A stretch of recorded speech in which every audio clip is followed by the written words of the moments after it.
جو بندوبست رب کرتا ہے.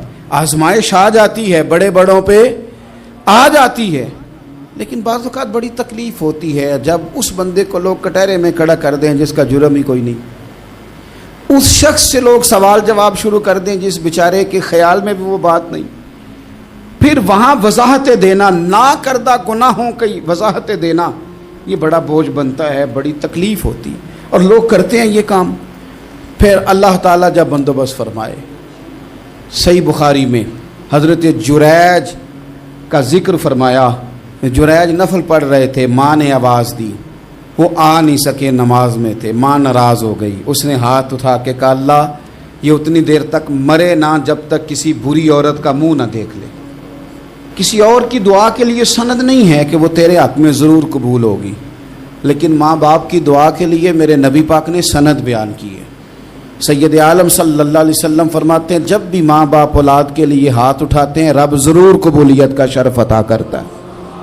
تو جہاں سند موجود ہے نا, کچھ افتتاح ابا جی سے بھی کرا لینے چاہیے, کچھ کام شروع کرنے سے پہلے صرف اماں سے ہی دعا کرا لینی چاہیے. یہ والا افتتاح بھی بڑے کام کا ہے کیونکہ یہاں سند بیان کر دیا میرے نبی کریم. تو جناب جریج کی ماں ناراض ہو گئی, کہنے لگی اللہ اس نے میری بات نہیں سنی. اب تھے تو وہ نیک, لیکن رب کریم کی حکمت کا تقاضا ہے, ماں کی دعا کو بھی قبول کرنا تھا. اللہ نے آزمائش میں مبتلا کر دیا. والدہ تو چلی گئیں, وہ ایک خیمے میں, ایک کٹیا میں, ایک جھونپڑی میں عبادت کرتے تھے, اللہ کو یاد کرتے تھے, رب رب کرتے تھے, اور لوگ ان کی بڑی تعریف بھی کرتے تھے. لوگ ان کے ارادت مند بھی تھے, عقیدت مند بھی تھے, اہل محبت بھی تھے. ایک عورت آ گئی, بس وہ اللہ کی حکمت پوری ہونی تھی. اس نے آ کے پہلے تو انہیں اپنی طرف مائل کرنا چاہا, جب نہ مائل ہوئے تو الزام لگا دیا. یہ ہمارے دور کا تقاضا ہے, لوگ پہلے آپ کو اپنے حق میں قائل کرتے ہیں, اپنی فرما برداری میں لانا چاہتے ہیں. اگر آپ نہیں آتے تو پھر وہ آپ کو مجرم قرار دے دیتے ہیں, یا میرے ساتھ چل ورنہ پھر میں تیرے خلاف پراپوگنڈا کروں گا. دو ہی باتیں. پہلے اس نے قائل کیا, جب جناب جنیج قائل نہ ہوئے تو اس نے قریب ایک چرواہا تھا, اس چرواہے کے ساتھ جا کے منہ کالا کیا. مقررہ وقت پہ بچہ پیدا ہو گیا. لوگوں نے کہا کس کا ہے؟ کہنے لگی اس خانقاہ میں, اس حجرے میں عبادت کرنے والے کا ہے. اگر کسی دیندار پر ذرا سا بھی الزام لگ جائے تو آپ یقین کریں کہ بڑے بڑے خوفناک لوگ بھی نیک ہو جاتے ہیں. جن کا اپنا سارا ماضی کالا سیاہ ہو وہ بھی اجالوں کے راہبر بن جاتے ہیں. جن کی اپنی زبانیں ساری زندگی آلودہ رہی ہوں وہ بھی بڑے بڑے اعلیٰ سچ بولنے لگتے ہیں. اعلیٰ کچے میرے مکان کی دیوار کیا گری, لوگوں نے تو میرے صحن میں رستے ہی بنا لیے. بڑے لوگ آ جاتے ہیں, پھر بڑا کچھ کرتے ہیں اور بڑے بڑے خوفناک جملے کستے ہیں. بس کو نقطہ جو ہاتھ آ گیا, ایسے جیسے گرنے کا انتظار کر رہے تھے. اب جناب لوگ اٹھے, احتجاج شروع ہو گیا, شور پڑ گیا. یہ بابا بڑا نیک بنتا تھا, نفل پڑھتا تھا, عبادتیں کرتا تھا, دیکھو اس کا حال کیا ہے کہ اس نے ناجائز بچہ پیدا کیا. بغیر تحقیق کے میں کہہ چکا ہوں کہ الجھے الجھے بکھرے بکھرے روز و شب دیکھے گا کون, لوگ تیرا جرم دیکھیں گے, سبب دیکھے گا کون. لوگ تیرا جرم دیکھیں گے, سبب کوئی غور نہیں کرتا کہ وجہ کیا تھی. او بھائی کچھ تو مجبوریاں رہی ہوں گی, یوں ہی کوئی بے وفا نہیں ہوتا. الزام لگا دیا, شور ہوا, احتجاج ہوا, دنیا کٹھی ہوئی, ان کا انہوں نے حجرہ گرا دیا, مارا بھی, پیٹا بھی, ایک نیک آدمی کو بدنام بھی کیا, برا بھلا بھی کہا, گالیاں بھی دی, جو کر سکتے تھے کیا. اب جب سزا دینے لگے نا تو جناب جریج کہنے لگے تھوڑی سی اجازت دیتے ہو, مار تو تم نے دینا ہی ہے. کہا جناب ٹھیک ہے دیتے ہیں. انہوں نے کہا صرف 2 نفل پڑھنے ہیں. اب وہ نفل پڑھ رہے تھے تو لوگ اس وقت بھی کہہ رہے تھے فراڈ ہی کر رہا ہے, دھوکہ ہی دے رہا ہے. چونکہ ذہن بن گیا نا, بدگمانی آ گئی. انہوں نے 2 نفل پڑھ کے ہاتھ اٹھائے, کہا اللہ جانا تو میں نے ہے, پر اس رسوائی کے ساتھ جنازے تک نہیں خراب ہو جاتے, قبریں تک نہیں لوگ بدنام کر دیتے. کہ اللہ جانا تو ہے, پھر اس رسوائی کے ساتھ تو میری مدد فرما. اب تو میرا کیس تیری ہی عدالت میں ہے, تو رحمت کا دروازہ کھول. ہاتھ اٹھائے, دعا مانگی, نفل پڑھے, پورے مجمع پہ نظر دوڑائی, کوئی نہیں تھا سپورٹ کرنے والا. کل تک جو کہتے تھے نا تیرے لیے جیئیں گے, تیرے لیے مریں گے, ساری عمر ہی آٹا گدا ہے. لکھاں کیتے نہیں پیڑے, اب وقت آیا تے محمد بخشا کوئی نہیں ہو بیٹھا نیڑے, ایک بندہ بھی نہیں تھا, ووٹر سپورٹر ساتھ دینے والا کوئی نہیں تھا. تو جناب جنید بچے کی طرف اشارہ کر کے کہنے لگے کوئی نہیں بول رہا, تو ہی بول کے بتا دے تیرا باپ کون ہے, تو ہی بول کے بتا دے کون ہے. اللہ اکبر. میرا رب جب چاہے تو بچے بولتے ہیں, رب چاہے تو گونگے بولتے ہیں, رب جب چاہے تو پھر پتھر بھی بولتے ہیں. جب کہا نا تو ہی بتا تو بچہ بولا اور بول کے کہنے لگا میرا باپ جریج نہیں, میرا تو وہ ہے جو بکریاں چرانے والا ہے, وہ میرا باپ. جب رب کریم نے توفیق دی تو بچہ بول پڑا. جب رب بندوبست کرتا ہے کسی کی عزت کی حفاظت کا تو پھر کوئی اسے رسوا کر سکتا. یاد رکھنا جب رب محافظ ہو تو پھر لوگوں کا پراپوگنڈا وہاں کچھ کر سکتا. لوگ کئی دفعہ بڑا گہرا جال بنتے ہیں, سازش کا رنگ بڑا گہرا ہوتا ہے, عام سادے آدمی اس کو سمجھ نہیں پاتے, اس پراپوگنڈے کا حصہ ہو جاتے ہیں, انہیں پتہ ہی نہیں چلتا یہ بات دراصل کیا کی جا رہی ہے. یہ کتنی گہری حسد کی آگ ہے جس کو لوگ بغض کے ساتھ ہوا دے رہے ہیں, اپنی عداوت کے ساتھ اس کو زیادہ جلا رہے ہیں. حضرت سیدنا عائشہ صدیقہ رضی اللہ تعالیٰ عنہ بیان کرتی ہیں, اور لطف کی بات یہ بھی بخاری میں موجود ہے. میں نے جناب جنید کا قصہ عرض کیا تو بخاری سے, یہ عرض کر رہا ہوں تو بخاری سے. یہ واقعہ میں حضور کی امت کے کسی ولی کا بیان کرتا تو لوگوں نے کہنا تھا ہماری سمجھ میں نہیں آتا. بعض لوگوں کا خیال ہے کہ داتا صاحب کی کرامت بھی نبی پاک کی بیان کریں. او خدا کے بندوں کو خیال کرو, داتا صاحب تو کئی سو سال بعد آئے ہیں, وہاں اگر کوئی کرامت ہوگی تو حضور بیان کریں گے. اگر نبی کریم نے پچھلے بنی اسرائیل کے ولیوں کی کرامتیں بیان کر کے تمہیں بتائی ہیں تو اس کا معنی یہ ہے کہ اگر وہاں اللہ یہ شان عطا کر سکتا ہے تو تم تو امتوں کی سردار امت ہو, ان پر تو نیرا فضل ہے, تم پر تو رب کا فضل کبیر ہے. تو بس لوگ سمجھنے کو تیار نہیں, پچھلوں کی مان لیتے ہیں. جناب آصف بن برخیہ کی کرامت جو سورہ نمل میں آئی وہ تو مانیں گے, پر غوث پاک کی کرامت یہ پتہ نہیں عجیب فلسفہ ہے, اور کس طرح کا فلسفہ ہے یہ سمجھ سے بالاتار ہے کہ بنی اسرائیل کا کوئی ولی ہو تو اس کی کرامت ہو سکتی ہے اور نبی پاک کی امت کا ہو تو اس کی ہو ہی نہیں سکتی. کیا معنی ہے اس بات کا؟ اور لوگ ہیں کہ داد و تحسین دے رہے ہیں, واہ واہ کر رہے ہیں. اللہ تعالیٰ سمجھنے کی توفیق عطا فرمائے. حضرت عائشہ صدیقہ رضی اللہ تعالیٰ عنہ فرماتی ہیں ایک عورت تھی اور اسے نبی پاک صلی اللہ تعالیٰ علیہ وسلم نے وہ کلمہ پڑھ کے مسلمان ہوئی, مدینہ طیبہ آ گئی تو حضور نے مسجد نبوی شریف میں اس کے لیے مکان, ایک سادہ سا کمرہ ساتھ مسجد کے بنوا دیا, وہیں رہنے لگی. اکثر وہ سیدہ طیبہ کے پاس آتی تو حضرت عائشہ صدیقہ رضی اللہ تعالیٰ عنہ فرماتی ہیں وہ بڑی باتیں سناتی اور آخر میں کہتی وہ ہار والا دن بھی بڑا عجیب دن تھا اور میرے رب کی قدرتوں کا دن تھا, وہ بھی بڑا عجیب دن تھا. سیدہ عائشہ صدیقہ رضی اللہ تعالیٰ عنہ ایک دن فرمانے لگی کہ تو ہار والے دن کا بڑا ذکر کرتی ہے, وہ کیا دن تھا؟ تو خاتون کہنے لگی اماں جی وہ دن تھا جب میرے رب پر بھروسہ اور مضبوط ہو گیا, جس دن میرا اپنے رب پر توکل اور بڑھا, میرے ایمان میں یقین میں اور پختگی آئی. کہنے لگی میں ایک گھر کی کنیز تھی, نوکرانی تھی, اس گھر میں ایک بچی تھی جس کے پاس سونے چاندی ہیرے جواہرات کا ہار تھا. اس زمانے میں نا چمڑے کے اوپر لوگ ہیرے جواہرات لگاتے تھے, کئی دفعہ سرخ رنگ کے چمڑے پہ لگائے جاتے تھے. وہ بچی پہنتی تھی تو کہتی ہیں وہ بچی کے اس نے اتار کے رکھا یا اس سے گرا وہ ہار تو چیل اسے اٹھا کے لے گئی گوشت سمجھ کے اور میرے سامنے اٹھا کے لے گئی. گھر والوں نے مجھ سے پوچھا, یہ بخاری میں موجود ہے, گھر والوں نے پوچھا مجھ سے کہ وہ ہار کہاں ہے, تو میں نے کہا چیل اٹھا کے لے گئی. گھر میں کچھ چوری ہو جائے تو سب سے پہلا الزام کس پہ لگتا ہے؟ ملازمین پہ. کہتے انہوں نے مجھے بڑا مارا, بڑی تکلیف تھی, حتیٰ کہ میری شرمگاہ تک کی تلاشی لی, میری عزت اتنی خراب کی میں بتا نہیں سکتی. میں نے اپنی زندگی میں ایک واقعہ دیکھا, ایک امیر گھر میں چوری ہو گئی, ملازم کو اتنا مارا کہ وہ چارپائی پہ پڑ گیا. پولیس والوں سے اتنی مار پروائی گئی کہ وہ بیچارہ چارپائی پہ پڑ گیا اور پھر وہ اتنا بیمار ہوا اور کچھ دنوں کے بعد پتہ چل گیا کہ چور تو اپنا بیٹا ہے ان کا. پھر اس کا انتقال ہو گیا.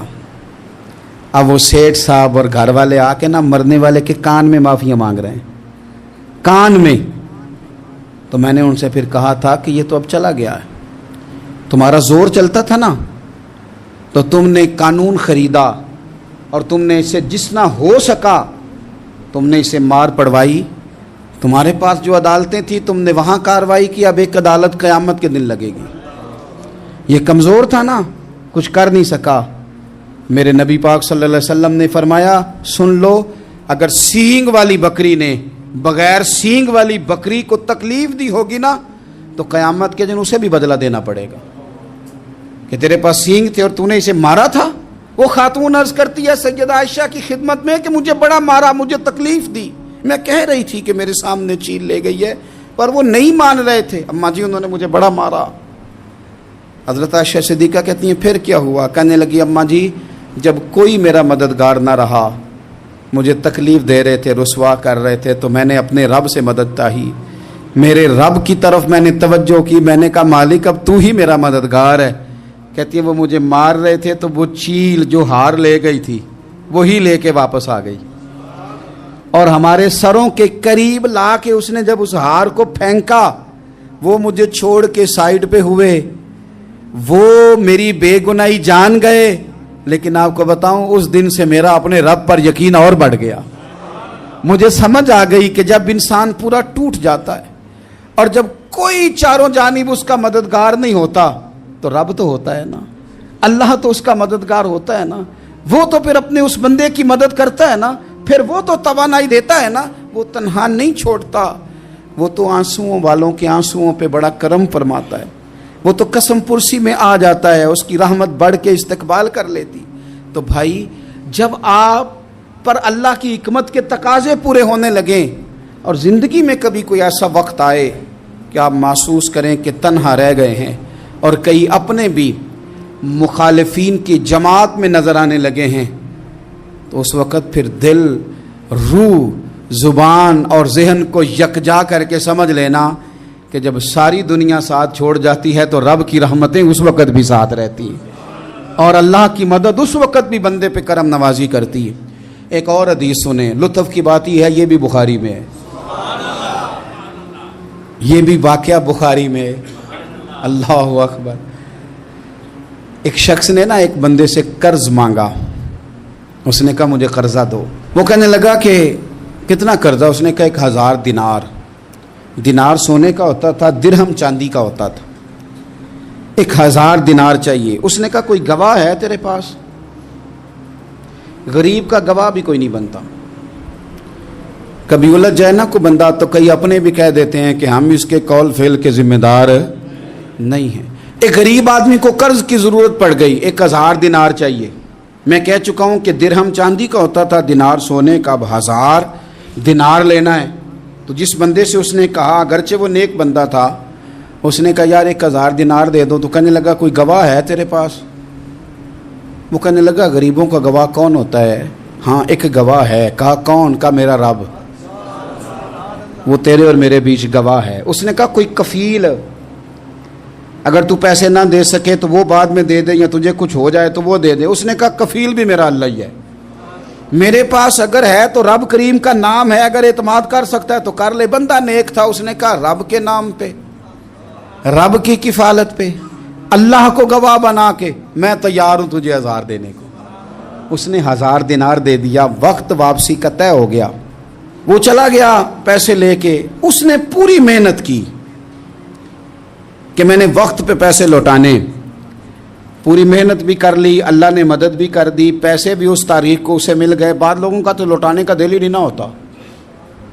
فرمایا حدیث پاک میں کہ تو لوٹانے کا ارادہ کر، رب تیری مدد بھی فرمائے گا۔ لیکن یہاں بہت سارے لوگ کہتے ہیں خیر ہے، ارادہ ہی نہیں، تو پھر جس طرح کا بندے کا گمان ہو رب بھی اسی طرح کا معاملہ فرماتا ہے۔ اس نے پیسے جمع بھی کر لیے اور واپس دینے کو تیار بھی ہو گیا، لیکن رستہ بحری جہاز کا تھا، کشتی کا تھا، دریا کے رستے واپس آنا تھا۔ اب وہ جب آ گیا دریا کے کنارے تو بڑی کوشش کی، پر وہاں اسے کوئی کشتی نہیں ملی۔ وقت پہ پیسے لوٹانے ہیں، سفر کرنا ہے، اب سواری میسر نہیں ہے۔ سوچ سوچ کے پریشان تھا کہ میں نے تو اللہ کے نام پہ لیے۔ اچانک دل میں ایک تجویز آئی، اس نے ایک لکڑی لی، لکڑی کو اندر سے کھولا، 1000 دینار اس میں بھرا، بخاری پڑھ رہا ہوں، اور ساتھ ایک خط بھی لکھا کہ یار میں پیسے پہنچانا چاہتا تھا پر مجھے کوئی چیز نہیں ملی دریا کے اس پار آنے، اللہ کے نام پر تیری طرف روانہ کر رہا ہوں۔ اور یہ کہہ کہ وہ لکڑی دریا میں رکھ دی، وہ لکڑی ڈوب گئی ہے، واپس آ گیا۔ وہ جس نے پیسے لینے تھے وہ عین مقررہ وقت پر دریا کنارے آیا، صبح سے سر شام تک اس نے انتظار کیا۔ دل ڈھلنے لگا تو دل میں خیال آ گیا کہ یار نہیں، اس نے دینے ہی نہیں، جھوٹا وعدہ کر گیا، پہنچا ہی نہیں وقت پہ۔ اب جب واپس لوٹنے لگا تو اچانک دریا میں ایک لکڑی تیرتی ہوئی دکھائی دی۔ کہنے لگا لے جاتا ہوں، شام کو روٹیاں پکانے کے کام آئے گی، ایندھن بنا کے جلا لوں گا، ہنڈیا پک جائے گی۔ لکڑی اٹھا کے جلانے کے لیے گھر لایا، گمان تھا کہ وہ نہیں آیا وعدہ کر کے، اللہ کو کفیل اور وکیل بنا کے اور گواہ بنا کے پھر بھی نہیں آیا۔ لکڑی لے کے گھر گیا، بخاری ہے، اور جب اس کو چیرا نہ کہ میں اس کی آگ جلاؤں گا، کھولا تو اندر سے 1000 دینار بھی نکل آیا، خط بھی نکل آیا۔ اب ذرا سمجھنا، اس کے دل میں بات کس نے ڈالی کہ تو لکڑی میں پیسے ڈال دے؟ اللہ نے۔ اس بندے کو مقررہ وقت پہ کنارے بھیجا کس نے؟ لکڑی صرف اسی کے ہاتھ آئی تو یہ بندوبست کیا کس نے؟ اللہ نے۔ گھر جا کے چیری تو پیسے بحفاظت اس تک پہنچائے کس نے؟ تو پھر ہمیں بھی توجہ اللہ کی جانب ہی کرنی چاہیے، ہمارے پہ دل کی توجہ رب کی طرف ہی ہونی چاہیے نا، ہمیں ادھر ادھر جانے کی، دیکھنے کی، بندوں پر غور کرنے کی ضرورت کیا ہے؟ وہ پیسے پہنچ گئے، یہ وہاں اپنی جگہ پہ پریشان تھا، اس نے 1000 دینار اور جمع کیا۔